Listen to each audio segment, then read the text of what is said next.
তো এই তো আপনাদের ভাইয়া কিছু শপিং করে নিয়ে আসছে, সেটা একটু শেয়ার করি কি কি নিয়ে আসছে। তো এখানে নিয়ে আসছে 7টা ইলিশ মাছ, মানে 7 ইলিশ মাছ নিয়ে আসছে।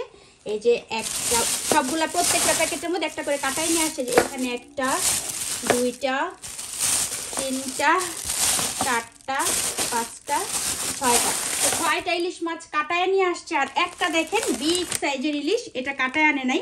আমি বলছিলাম একটা ইলিশ আস্ত আনতে, মানে আমার শখ হয়েছে যে আমি নিজে একটা ইলিশ মাছ কাটবো, কেটে রেসিপি করব, আপনাদের সাথে শেয়ার করব। অনেক বড় বড় ইলিশ মাছ নিয়ে আসছে। তো 6টা ইলিশ মাছ কাটায় প্যাক করে নিয়ে আসছে, আর একটা ইলিশ মাছ শুধু আস্ত আনছে। আমি বলছি কেটে রেসিপি করব, সেই জন্য এই যে বিগ সাইজের ইলিশ মাছ। তো বাকি সবগুলো কাটায় নিয়ে আসছে। আপনাদের ভাইয়া জানে আমি মাছ কাটতে পারি না একদমই, এখন শখ হয়েছে এই জন্য একটা আস্ত নিয়ে আসছে কাটার জন্য। আর বাকি 6টা ইলিশ মাছ একদম কেটে টেটে প্যাক করে নিয়ে আসছে। একটা ইলিশ মাছ শুধু আস্ত নিয়ে আসছে। আর এখানে নিয়ে আসছে চিংড়ি মাছ, বড় বড় গলদা চিংড়ি। এই যে গলদা চিংড়ির প্যাকেট, এই যে এটা আইস হয়ে আছে এই জন্য বোঝা যাচ্ছে না, বিগ সাইজের চিংড়ি মাছ। আর এগুলো হচ্ছে বাংলাদেশের লতিও নিয়ে আসছে। এগুলো সব বাংলাদেশি গ্রোসারি থেকে আনছে আপনাদের ভাইয়া, 3টা লতির প্যাকেট এই যে। আর এখানে নিয়ে আসছে খেজুরের গুড়, পিঠা পায়েস খাওয়ার জন্য। আপনাদের ভাইয়া তো পিঠা পায়েস অনেক পছন্দ করে। এই যে এখানে 4টা খেজুরের গুড় নিয়ে আসছে, এই যে 4 প্যাকেট। এই এখানে 2টা আর এখানে 2টা, তো 4টা খেজুরের গুড়ের প্যাকেট। আর এখানে নিয়ে আসছে সরিষা, কালো সরিষা, এই যে কালো সরিষার প্যাকেট 2টা। তারপর হচ্ছে কালি জিরা, এগুলো হচ্ছে সরিষা ইলিশ খাওয়ার জন্য। আমি সরিষা ইলিশ খুবই পছন্দ করি, আপনাদের ভাইয়াও পছন্দ করে।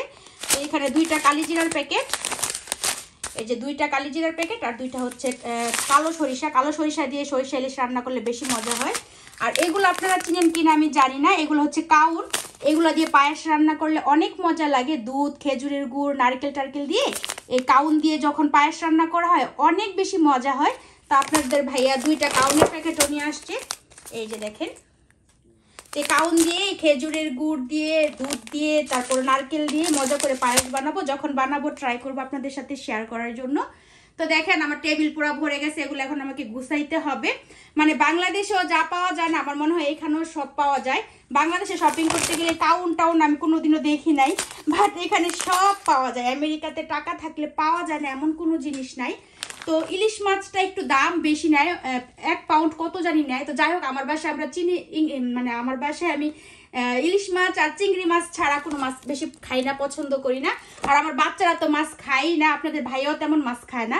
শুধু আমার জন্য এত ইলিশ মাছ আনে আপনাদের ভাইয়া, ইলিশ মাছ এনে ফ্রিজ ভরে রাখে। এগুলা শেষ হবে আবার নিয়ে আসবে। তো আজকে নিয়ে আসছে 7টা ইলিশ মাছ, 6টা ইলিশ মাছ কাটায় নিয়ে আসছে। আর একটা ইলিশ মাছ দেখেন কত বড়, আস্ত একটা বড় ইলিশ মাছ নিয়ে আসছে। এটা আমি কেটে রেসিপি বানাবো, আপনাদের সাথে শেয়ার করব ইনশাল্লাহ। তো যাই হোক, বাজারগুলো এখন আমি গুছাই নিই। আর আমার মতো কে কে ইলিশ মাছ অনেক পছন্দ করেন জানাবেন। আমি তো ইলিশ মাছের পোকা ইলিশ মাছ খাইতে অনেক পছন্দ করি। তো যাই হোক, এখন এগুলো সব ফ্রিজে রাখবো, নাহলে নষ্ট হয়ে যাবে, ডিপ ফ্রিজে রেখে দিতে হবে।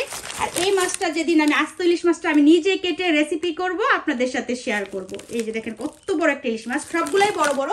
তো বাকিগুলা কাটায় নিয়ে আসছে, যেহেতু জানি আমি মাছ কাটতে পারি না, শখের বসে একটা আস্ত নিয়ে আসছে। আর বাকি সবগুলা কাইটা নিয়ে আসছে। তো যাই হোক, এখনকার মতো রাখছি, পরে আবার কথা হবে।